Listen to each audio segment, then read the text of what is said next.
నమస్తే శశికాంత్ గారు. నమస్తే ఉషా గారు. సిఎంఆర్ ఫ్యామిలీ మాల్ ఇప్పుడు మన కేపీహెచ్బిలో ఫిబ్రవరి 10వ తేదీన ప్రముఖ నటి శ్రీలీల గారిచే ఘన ప్రారంభం. మనం చాలా సందర్భాల్లో భార్యాభర్తలకు సంబంధించిన సమస్యల గురించి, డివోర్స్ గురించి, వాళ్ళ రైట్స్ గురించి చాలాసార్లు మనం మాట్లాడాం.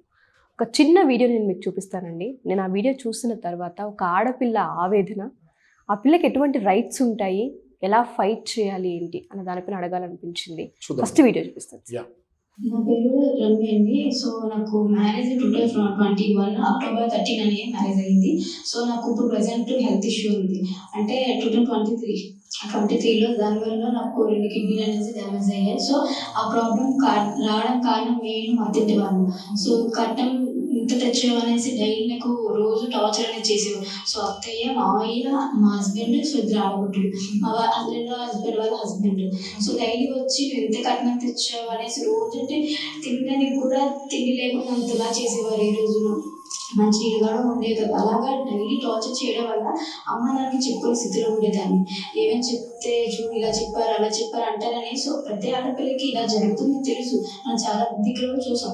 సో అలాగే సిద్ధంగా తెచ్చుకున్నాను, కానీ ఇలా జరుగుతుందని నేను ఎక్స్పెక్ట్ చేయను. సో ఇలా జరిగిన తర్వాత మా హస్బెండ్ ఏమన్నారంటే, మీకు చిన్న ఇల్లు ఉంది కదా, చిన్న ఇల్లు రాసేది నా పేరు మీద, మా నీ ఆస్తి మీద నా అమ్మ నాన్న చూసుకుంటానని సంక.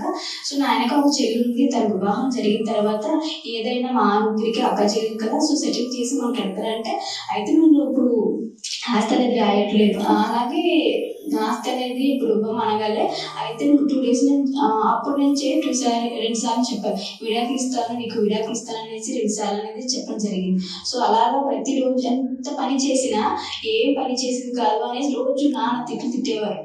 అమ్మ కూడా చెప్పేదాన్ని కదా. లాస్ట్కి ఇలా చెప్తున్నారు, ఇలా జరిగిందమ్మా, నన్ను రూమ్లో పెట్టి బంధించారు, అత్తవారు బాలేదని సిటీ తీసుకెళ్ళి నేను బంధించిన కాటాను. పీరియడ్ కూడా 4 days వరకు ఫుడ్ లేదు, వాటర్ లేదు, వాష్రూమ్ కూడా వెళ్ళలేదు. ఆ స్థితిలో ఉండి కూడా కాళ్ళు చేతులు బాగా పొంగు ఉంటే సో ఎమర్జెన్సీగా హాస్పిటల్ జాయిన్ చేస్తే అమ్మాయికి 2 కిడ్నీ డ్యామేజ్ అయ్యి, సో అమ్మాయికి ప్రజెంట్ డయాలసిస్ చేసిన బతుకుతో తప్ప అంతకు మించి మేమేమి చేయలేదంటే, డయాలసిస్ సైన్ చేయడానికి కూడా మా హస్బెండ్ రాలేదు. అప్పటి నుంచి ఇప్పటి వరకు నాకు ఇప్పుడు సర్జరీ అయ్యింది, సర్జరీ అయ్యింది కూడా రాలేదు.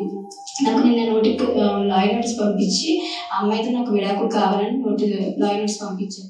సార్, ఈ వీడియో కనుక మీరు చూస్తే 2021లో ఆ ఆడపిల్లకి పెళ్ళవడం జరిగింది. ఇప్పటికి 3 ఏళ్ళు నిండాయని మనం చెప్పుకోవచ్చు. అంత చిన్న వయసు పిల్లకి 2 కిడ్నీలు పోయాయి, డయాలసిస్ చేయాలని ఒక పాయింట్. పీరియడ్స్ ఉన్న ఒక రూమ్లో బంధించేశారంటే, ఒక ఆడపిల్లకి పీరియడ్స్ ఉంటే ఆ 4 days ఆ 5 days ఏ విధంగా ఉంటుందనేది ప్రతి ఆడపిల్లకి, దాంతోపాటు ఆ వేధిస్తున్న భర్త తల్లికి కూడా తెలిసి ఉంటుంటుంది ఆ ఎక్స్పీరియన్స్ ఏంటి అనేది. ఎలా సార్ అసలు ఏ విధంగా చూడాలి అంటారు? End of the day dialysis చేయడానికి సంతకం పెట్టడానికి రాకపోగా పైనుంచి డివోర్స్ నోటీసులు 2 days తర్వాత పంపించారంటే ఎలా వదిలించుకోవాలనుకుంటారు? ఇప్పుడు అమ్మాయి అత్తింటి ముందు కూర్చొని తన ఆవేదన అంతా చెప్పుకుంటూ ఫైట్ చేయడం జరుగుతుంది. ఆ ఆడపిల్లకి న్యాయం ఎలా జరుగుతుంది అంటారు? ఏం మాట్లాడొచ్చు అసలు అంటే? ఈ వీడియో చూసిన తర్వాత ఎవరికైనా గూస్ బంప్స్ రావాల్సిందే. ఎందుకంటే ఈ అమ్మాయి చిన్నపిల్ల, చూస్తుంటే 21-22 years ఉంటాయేమో అనిపిస్తుంది. అక్టోబర్ 2021లో మ్యారేజ్ అయింది. అండ్ ఇప్పుడు ఇది చూస్తే 2 years అయినట్టు. ఓకే, అయితే ఈ అమ్మాయికి మ్యారేజ్ అయినప్పుడు she was completely healthy, kidney issues కానీ ఇట్లాంటివి కానీ ఏమీ లేదు.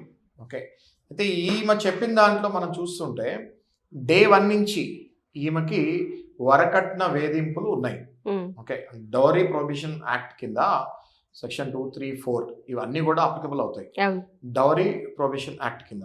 ఓకే, అంటే వరకట్న వేధింపులు Day 1 నుంచి ఈ అమ్మాయి స్టార్ట్ అయ్యాయి.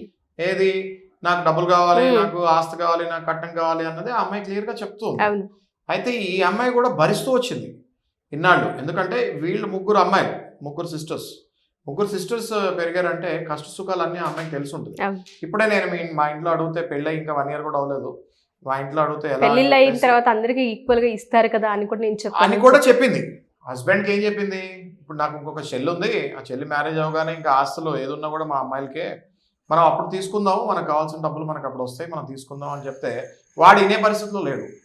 ఏం చేశాడు, ఈ ప్రాసెస్లో ఏం చేశాడు, ఈ 2 ఏళ్ళు కూడా ఇంట్లో అమ్మాయికి సరైన పోషణ లేక, అట్లీస్ట్ మంచినీళ్ళు కూడా అందుబాటులో పెట్టకుండా, ఫుడ్ చాలా దూరం పెట్టండి, మంచినీళ్ళు కూడా అందుబాటులో ఎప్పుడైతే ఒక బాడీకి కావాల్సినంత వాటర్ లోపలికి వెళ్ళదో ఆటోమేటిక్గా కిడ్నీస్ ఎఫెక్ట్ అవుతాయి. ఇప్పుడు ఈ అమ్మాయి చెప్పిన దాంట్లో అక్షరాల నిజం ఏంటి అంటే వాళ్ళ వల్లనే ఈ అమ్మాయి కిడ్నీస్ ఎఫెక్ట్ అయింది. ఈ 2 years కూడా అట్లీస్ట్ వాటర్ కూడా కరెక్ట్గా ఆ అమ్మాయికి ఇవ్వలేదు. ఈ అమ్మాయి ఎప్పుడైతే ఈ 2 ఏళ్ళు వాటర్ సరిగ్గా తాగకపోతే చాలా కిడ్నీలు పాడవుతుంది. 3rd yearలో ఈమెను తీసుకెళ్ళి ఒక రూమ్లో పెట్టి బంధించి అదే టైంలో ఈ అమ్మాయికి పీరియడ్స్ అని కూడా చెప్తుంది. ఆ వాడికి ఆ మాత్రం కామన్ సెన్స్ కూడా లేకుండా ఒక 4 to 5 days కాళ్ళు చేతులు అన్ని వాసిపోయి వాష్రూమ్ కూడా లేదు ఆ రూమ్లో. అంటే అట్లీస్ట్ యూరిన్ వెళ్తానికి కూడా అమ్మాయికి ఫెసిలిటీ లేకుండా అయిపోయేసరికి ఆ లోపల కాళ్ళు చేతులు అన్ని వాసిపోయి ఆ అమ్మాయికి కిడ్నీలు 2 మీద ప్రెషర్ పెరిగి 2 కిడ్నీలు పాడైపోయినాయని డాక్టర్ చెప్తాం జరిగింది. ఈ 2 కిడ్నీలు పాడైపోతుందో వెంటనే డయాలసిస్ చేయాలని చెప్పి డాక్టర్ చెప్తాం జరిగింది. వీడు అట్లీస్ట్ ఈ హస్బెండ్ హాస్పిటల్కి వచ్చి డయాలసిస్కి కావాల్సిన సిగ్నేచర్ కూడా భయపడి వాడు రాలేదు. అంతేకాకుండా ఈ డయాలసిస్లో ఆ పాపని అలాగే వదిలేసి ఆ తర్వాత ఒక 1 week తర్వాత ఈమెకి నాకు ఇంకా నువ్వు వద్దు, నాకు నీ దగ్గర నుంచి డైవర్స్ కావాలి అని చెప్పి లీగల్ నోటీస్ కూడా పంపిస్తాం జరిగింది. ఇది 100% కండెమ్ చేయాలి.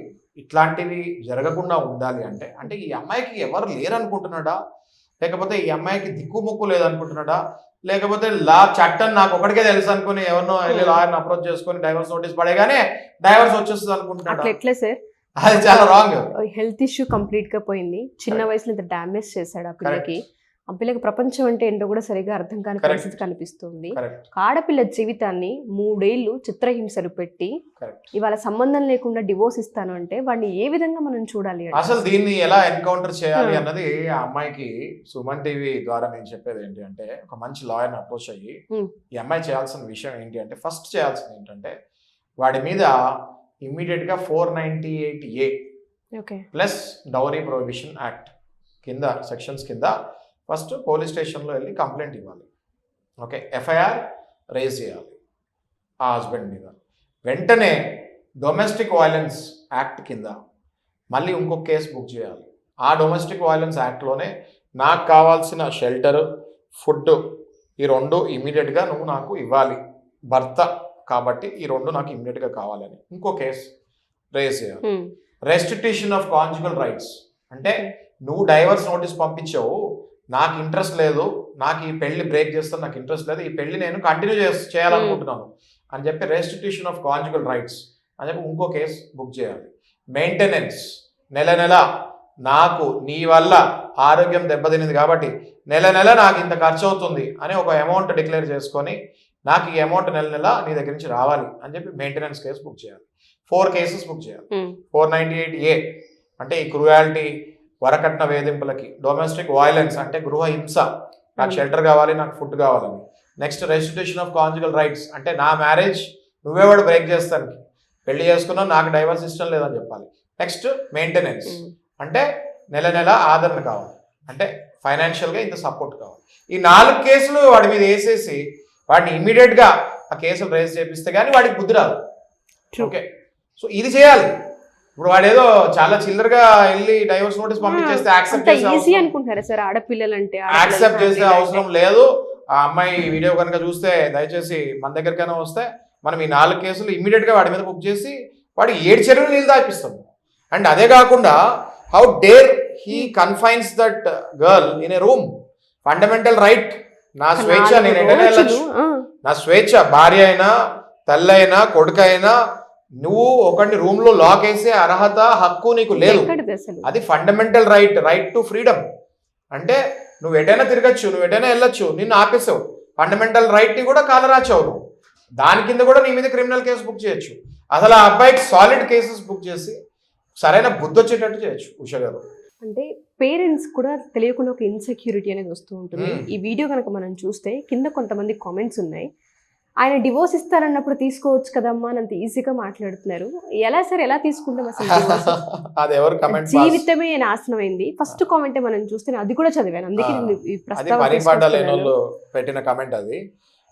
అదే వాళ్ళ ఇంట్లో కూతురుకో లేకపోతే వాళ్ళకో అలా అవుతే డైవర్స్ తీసుకోమని చెప్పండి, అంత ఈజీగా అవుతుంది. ఇంత డ్యామేజ్ ఆ పిల్ల జీవితం మొత్తం నాశనం చేశాడు. పిల్ల చిన్న పిల్లలాగా ఉంది, 21-22 years పిల్లలాగా ఉంది. ఆ అమ్మాయికి ఇంకా ఎంతో లైఫ్ ఉంది, ఇంకా పిల్లలు కూడా లేరు అనుకుంటా. 2 కిడ్నీలు పోయినాయి. మొత్తం వేధింపులు పెట్టి పెట్టి బాడీని సర్వనాశనం చేసేసి రూమ్లో బంధించి ఎవరైతే ఇది చేశాడో వాడిని సమాజంలో నుంచోబెట్టి ఈ 4 కేసులు నేను ఏదైతే చెప్పానో 4 కేసులు వేసి ఆ పిల్లకి రావాల్సిన కంపన్సేషన్ ఇప్పించి మనం ప్రూవ్ కనుక చేయగలిగితే ఇక మీదట ఇలాంటి కేసులు చేస్తానికి కూడా భయపడతారు. అత్త మామ మీద కూడా కేసు బుక్ చేయొచ్చు.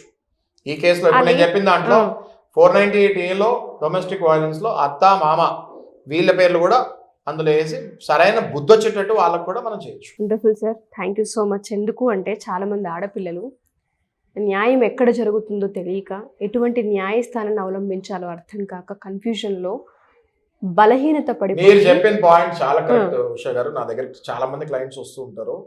వీళ్ళు ఏ పొజిషన్ లో నా దగ్గరికి వస్తూ ఉంటారంటే వాళ్ళ రైట్స్ వాళ్ళకి తెలియదు. వాళ్ళ రైట్స్ వాళ్ళకి తెలియదు. అండ్ వాళ్ళు ఎలా వస్తారంటే ఏదో వాళ్ళే పెద్ద నేరం చేసేసినట్టు, అవతల వైపు నుంచి డైవర్స్ నోటీస్ వచ్చింది అని భయపడుతూ వస్తారు. ఈవెన్ పేరెంట్స్ తో సహా పేరెంట్స్ కూడా అన్ఎడ్యుకేటెడ్ ఉంటాడు, వాళ్ళకు కూడా ఐడియా ఉండదు, వాళ్ళు కూడా భయపడుతూ వస్తుంటారు. దయచేసి నేను చెప్పేది ఏంటి అంటే ఇట్లాంటి అమ్మాయిలకి మీకు చాలా హక్కులు ఉన్నాయి రాజ్యాంగంలో. మీకు డొమెస్టిక్ వైలెన్స్ అని 498A అని మీ ఫండమెంటల్ రైట్స్, భర్త అయితే మెయింటెనెన్స్ ఇవ్వాలి, చూసుకోవాలి, షెల్టర్ ఇవ్వాలి, మీకు సరైన పోషణ ఇవ్వాలి, ఇవన్నీ ఎన్నో రైట్స్ ఉన్నాయి. ఈ రైట్స్ తెలియక మీరు మీ భర్త ఏదో నోటీస్ పంపించాడని చెప్పి భయపడుతూ గజగజలాడే అవసరమే లేదు. మా దగ్గరికి రండి, తిప్పి కొడదాము, ఆ అబ్బాయి దగ్గర నుంచి ఏమేమి తీసుకోవాలో అన్ని మనం బరాబర్ తీసుకుందామని చెప్తున్నాం. Thank you sir, thank you so much. Thanks అండి. సో ఈ వీడియో కనుక ఎవరు చూసినా ఈ అమ్మాయికి సంబంధించి బంధువులు అవ్వచ్చు, ఫ్రెండ్స్ అవ్వచ్చు, దయచేసి ఈ వీడియో ఆ అమ్మాయి దాకా చేరవేస్తారని మనస్ఫూర్తిగా సుమన్ టీవీ నుంచి కోరుకుంటున్నాము. ఇప్పటికే ఆ అమ్మాయి జీవితంలో చాలా డ్యామేజ్లు చూసింది, చాలా చిన్న వయసు, అనుభవం కూడా లేని వయసులో ఇటువంటివి చూస్తుందంటే ఎంత భారాన్ని మోసుంటుందో ప్రతి ఒక్క ఆడపిల్ల అర్థం చేసుకోవాల్సిన విషయం. ఫ్రెండ్స్ చూసినా, ఫ్యామిలీ మెంబర్స్ చూసినా, చుట్టుపక్కల వాళ్ళు ఎవరు చూసినా ఈ వీడియో వాళ్ళ వరకు చేరవేయండి. మా తరపు నుంచి, సుమన్ టీవీ తరపు నుంచి, శశికాంత్ గారి తరపు నుంచి ఖచ్చితంగా ఎంత హెల్ప్ చేయాలో అంత హెల్ప్ చేస్తూ ఉంటుంటాం. సో దయచేసి అమ్మ, నువ్వు కనుక ఈ వీడియో చూస్తే మమ్మల్ని ఆశ్రయించవచ్చు. కింద స్క్రోల్ కాంటాక్ట్ నెంబర్ని కాంటాక్ట్ చేస్తే ఖచ్చితంగా మీకు హెల్ప్ చేయడం జరుగుతుంది. అండ్ దాంతోపాటు ఏ ఆడపిల్లలైనా సరే, ఏ కుటుంబానికి సంబంధించిన వాళ్ళైనా సరే, మేము ఇటువంటి పరిస్థితుల్లో ఉన్నాము, మేము ఏం చేయలేని పరిస్థితుల్లో ఉన్నాం, దిక్కు తోచట్లేదు, వరకట్న వేధింపులు ఉన్నాయి, గృహహింసలో చాలా హింసిస్తూ ఉన్నారు మాకు ఇలా అని ప్రతి ఒక్కళ్ళు ఆడపిల్లలు ఇబ్బంది పడుతుంటారు. అలా ఎవరైనా సరే షోలో కనుక పార్టిసిపేట్ చేయాలి అనుకుంటే, మేము ఇటువంటి సమస్యలతో ఇబ్బంది పడుతూ ఉన్నాం, షోలో కూర్చొని మాట్లాడాలి అనుకుంటూ ఉన్నాం, మా లాంటి ఆడపిల్లలు చాలామంది ఉండుంటారు, సో మేము ఒకసారి షోలో కూర్చొని మాట్లాడితే చాలామందికి హెల్ప్ అవుతూ ఉంటుంది, బయటికి రావడం జరుగుతూ ఉంటుందని ఏ ఆడపిల్ల కనిపించినా ఖచ్చితంగా మీరు షోలో పార్టిసిపేట్ చేయొచ్చు. కింద స్క్రోల్ కాంటాక్ట్ నెంబర్ని కాంటాక్ట్ చేస్తే శశికాంత్ గారి టీం మీకు ఖచ్చితంగా అప్రోచ్ అవుతారు. Thank you.